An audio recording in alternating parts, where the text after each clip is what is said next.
¿Qué tienen en común una crisis humanitaria aquí en México? La deuda de una petrolera gigante y una amenaza de guerra en Medio Oriente. Pues que todos son puntos de tensión que, la verdad, están definiendo nuestro presente. Vamos a desglosarlos. ¿Qué tal? Bienvenidos. Hoy les traemos un resumen con las noticias más importantes de nuestra sección de Nacional y el Mundo del periódico El Vigía, con fecha de este 2 de abril de 2026. Y bueno, arrancamos con un tema de una gravedad, la verdad, excepcional. Según el último informe del Comité contra las Desapariciones Forzadas de la ONU, México no solo enfrenta un problema, sino la peor crisis de desapariciones de todo el mundo. Y la cifra que define esta crisis es esta: 819. Ese es el número de acciones urgentes que la ONU ha tenido que activar para México. Ahora, ¿qué significa esto exactamente? Una acción urgente es, digamos, la alerta máxima. Es una exigencia directa al Estado para que actúe ya, de inmediato, para encontrar a una persona. Y se activa precisamente porque los mecanismos locales ya fallaron. Y para que nos demos una idea de la dimensión de esta cifra, solo hay que ver la comparación. México supera a países que históricamente han estado marcados por conflictos armados, como Irak y Colombia. Estamos liderando una lista en la que, créanme, ninguna nación querría estar. Ok, pero ¿por qué está pasando esto? El informe de la ONU es contundente. Señala fallas en todo el sistema. Habla de una falta de estrategias de búsqueda reales, de retrasos inaceptables en cosas tan básicas como revisar videos o rastrear teléfonos, y de una protección muy pobre para las familias y los buscadores. Y quizá lo más grave de todo, advierte sobre los posibles vínculos entre algunas autoridades y el crimen organizado. La organización Civil Ideas lo resume perfectamente. Que se use tanto este mecanismo de emergencia de la ONU no es una casualidad.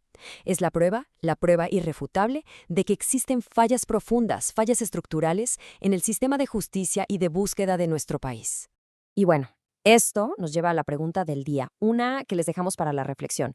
Ante una crisis estructural de este tamaño, ¿cuáles creen que deberían ser las acciones verdaderamente prioritarias, tanto para las autoridades como para nosotros como sociedad civil?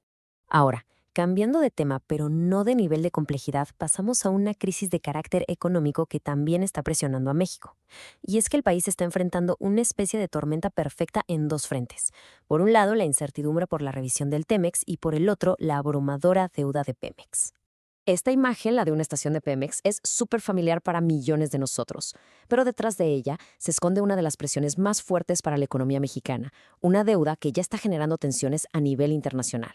A ver, vamos a desglosar estos dos frentes.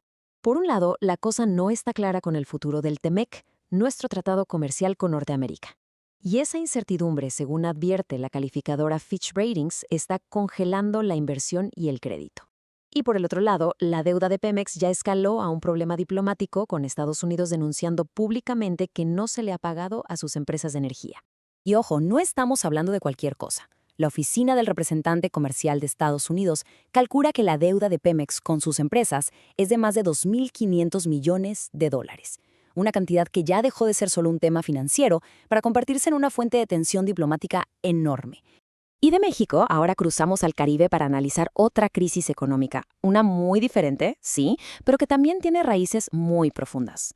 Hablamos de Cuba, claro, cuyo estancamiento se explica por cosas que vienen de fuera, pero también, y esto es crucial, por décadas de decisiones internas. Las calles de Cuba, sus autos clásicos, todo parece reflejar el peso de su historia y, al mismo tiempo, las dificultades de hoy. Es una crisis que se ha forjado tanto por el embargo de Estados Unidos como por las consecuencias de sus propias políticas económicas. Esta cronología nos muestra cómo esta crisis se ha cocinado a fuego lento. Todo empieza en los 90s, con el llamado periodo especial tras la caída de la Unión Soviética.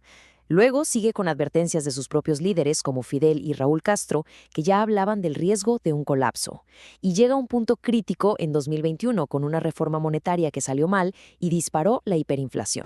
Miren, una de las políticas más cuestionadas se ve clarísima en este dato sobre las prioridades de inversión. Entre 2019 y 2024, casi el 40% del presupuesto se fue a turismo. Y en contraste, sectores vitales como la electricidad, el gas y el agua recibieron menos del 10%. Y esto justo cuando la isla sufría de apagones constantes. Pero quizá lo más revelador es que la crítica más dura viene desde adentro. Ya en 2011, Raúl Castro admitió que el mayor riesgo para la revolución no venía de fuera, sino de, y cito, nuestra incapacidad para superar los errores acumulados por más de medio siglo.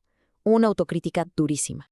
Y para terminar, nos vamos a un punto de tensión geopolítica que podría tener repercusiones globales, la escalada entre Estados Unidos e Irán en el estratégico estrecho de Hormuz. Imágenes como esta, la verdad, nos recuerdan lo frágil que puede ser la paz. La ofensiva conjunta de Estados Unidos e Israel contra Irán ha puesto a toda la región de Medio Oriente al borde de un conflicto a gran escala. Y la retórica, en lugar de calmar las aguas, las está agitando más. El entonces presidente Donald Trump lanzó esta amenaza directa, diciendo que si Irán no cedía a sus demandas, sería reducido a cenizas. Un lenguaje que eleva la tensión a niveles muy peligrosos. El punto de quiebre es el control del estrecho de Hormuz. Por un lado, Estados Unidos exige que se reabra por completo como condición para siquiera pensar en un alto el fuego. ¿Y qué responde Irán? Que sí, que lo va a reabrir, pero bajo sus propias reglas y no para los barcos estadounidenses. Un callejón sin salida con consecuencias impredecibles. Y para que veamos cómo un conflicto que parece tan lejano nos puede impactar, la Guardia Revolucionaria iraní ha declarado a estos gigantes tecnológicos y de manufactura como objetivos legítimos. Estamos hablando de empresas como Microsoft, Apple, Google, empresas que usamos todos los días y que ahora están en la mira. Al final, si lo pensamos bien, los temas que vimos hoy, desde la crisis de desaparecidos hasta las tensiones internacionales, parecen tener un hilo conductor: las consecuencias devastadoras de la inacción o de una mala gestión. Esto nos recuerda a ese dicho: no hay peor gestión que la que no se hace, porque los problemas que se ignoran no desaparecen, al contrario, crecen hasta volverse casi inmanejables. Para más análisis como este, les invitamos a seguirnos en las redes sociales de Periódico El Vigía y a no perderse nuestros demás contenidos. Muchas gracias por acompañarnos.